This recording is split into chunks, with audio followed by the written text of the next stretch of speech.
If you had to have a Hollywood actress and producer as your doctor, you couldn't ask for anyone better than our final guest today. As Dr. Quinn, medicine woman, she saved lives on an almost daily basis in a small town in 19th century Colorado, winning all our hearts and a Golden Globe for Best Actress in a TV series in the process. Please welcome Jane Seymour.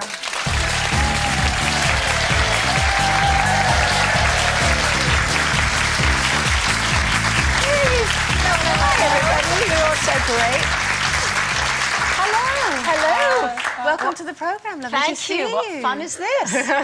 When you were doing Dr. Quinn, Medicine Woman, did you realise how big it was going to be? Because it became huge. I had no idea. In fact, when they did the show, they hired me the night before I started. Really? And they did everything in their power to make sure that it never went on. The network didn't believe in it, and it kept...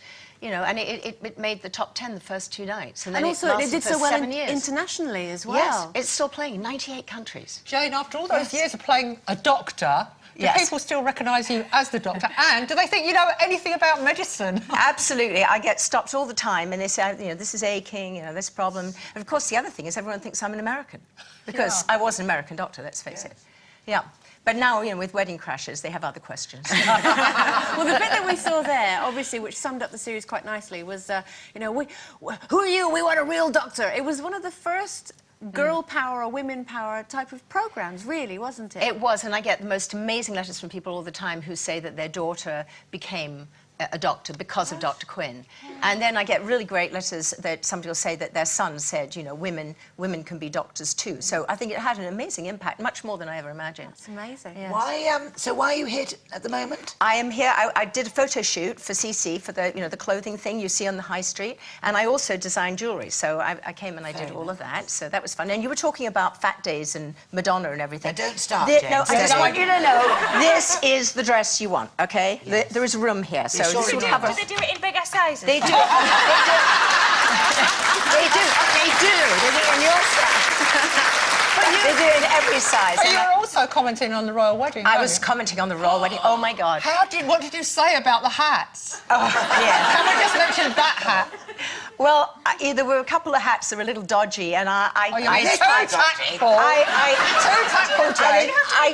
No. Well, No. I did say that they reminded me of a panto I might have been in once. But no, I thought all in all, I thought that the hats and everything were great. I thought the Queen really looked amazing with that hat, and I thought that Carol Middleton looked perfect and elegant.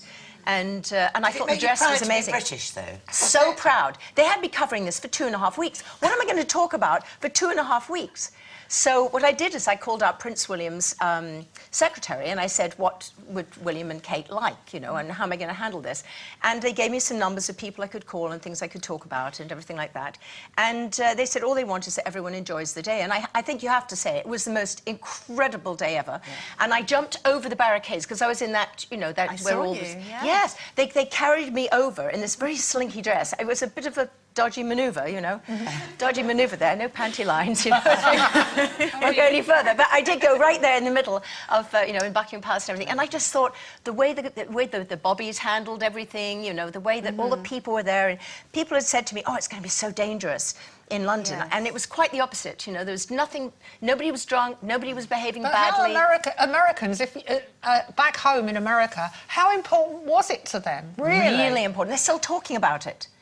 But I think what I ended up doing, and what was really fun, was I'm kind of like an Ameribrit, an Americanized Brit, can't even say that. Yeah. But I understand what the Americans don't understand and don't know about Britain. And so I took them on a tour of Bath and, you know, showed them other things in the countryside. I took them down the pub and, you know, gave them a sort of a taste of British life. What about all those weird uniforms in the Abbey? Did you have to talk them through all the levels and everything else? No, well, of course I saw Beckham was wearing it on the wrong side. Yeah, did you point that out? Well, I didn't actually live point that out, and I got one of those, but I didn't think... You're not supposed to wear it at a wedding. I don't take mine out, mine stays in the safe. have worn yours on this show. We wouldn't mind that. Now, you always strike me as a lady who's very happy with your lot, because your lot is good. My lot is good. What did you aspire towards, happiness-wise, when you were younger? Well, I was like your previous guest. I wanted to be a ballerina. That's all I ever wanted. Okay. But I was born with flat feet and a speech impediment, so that's how I got into ballet. You could be a quiet and ballerina. remedial stuff. So I ended up not being able to pronounce my R's. I would say a wounder, wuggy, wox, wuggy. So anyway, basically, when you go to America, if you do an American accent, it's totally R's. That's all you do. So I kind of ended up a dancer for a while. I didn't get in the Royal like her, but I did dance to the Kirov for a little bit. And then I got injured and I became an actress. And I think I always had a passion for the arts. And that's what I have 6 kids. And so that's what I kind of, you know, I think it's really important to say, is it important to be happy? Yeah. I think it's really important to be happy. I think it's really important to have a passion for something and to, you know, to follow it, whether you actually get to do it as a career or not. You know, so people say, oh, I love to act, you know, and I say, well, it might be really hard to actually get a job as an actress, but there's no reason why you can't do it community theatre or something like that. How did you get the part in the Bond film? Well, they were looking for a virgin and there weren't very many left.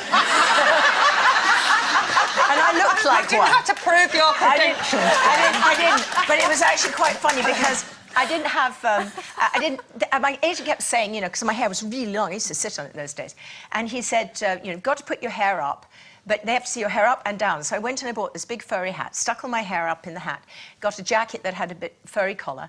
And I came in, and the first thing Harry Saltzman said was, take off that hat. And I went, OK. And then he said, take off that coat. And I did. And then he offered me the part. That was it. I thought you were going to say, take off something else. No, it's the wrong... Yeah, I was... Don't you remember, I'm the Bond girl that was the virgin, you know, Yeah. the high priestess of Tara. And it's so long ago. It's 40 years ago. You know that. It's amazing. I mean, It's it must crazy. be. Do you like it when people bring it up? Because to us, you are one of the iconic Bond girls, and I know it must feel like an awfully long time for you, but it's repeated so often on telly. Yeah. It's like yesterday for us. Apparently, you get me every Christmas. Actually, speaking know of what? which, you were talking about whether you should treat a man like a 7-year-old. What's your take on that? Well, I think that the 7-year-old is in every man. And I think it really becomes apparent when you throw a ball at them. You either give them a ball to catch, throw, or hit. Yeah. You know, then they become 7-year-olds, don't they? And they're very happy.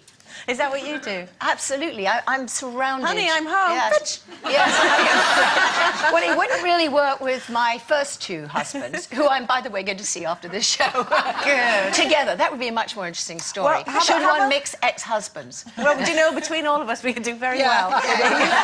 Lovely to meet you, Jane. You Welcome too. to the Thank shows you and so Stage. much. Jane Seymour, everyone.